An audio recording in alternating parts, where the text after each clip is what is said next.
So I never feel that a look is terribly complete until I have added in the Sandstone Pearl ShadowSense. So I'm going to go ahead and show you how this is a color that everybody should have. It doesn't matter your age, it doesn't matter your coloring.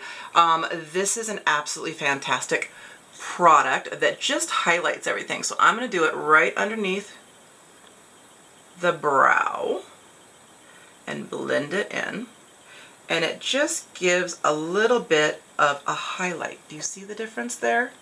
And then the other place that I like to do it is I like to do it on the ball of the eye right here.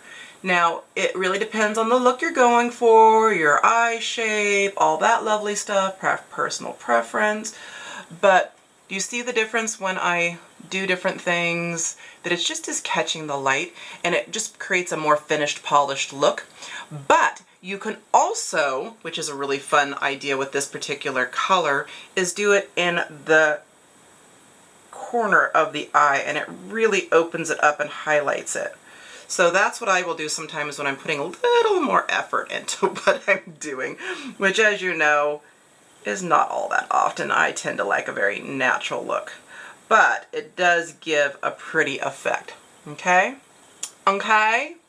What do you think? You like the look? Alright, last step, I lied in the last video, last step is going to be the Cocoa Lip Sense, so come back for that. Alright, thanks guys.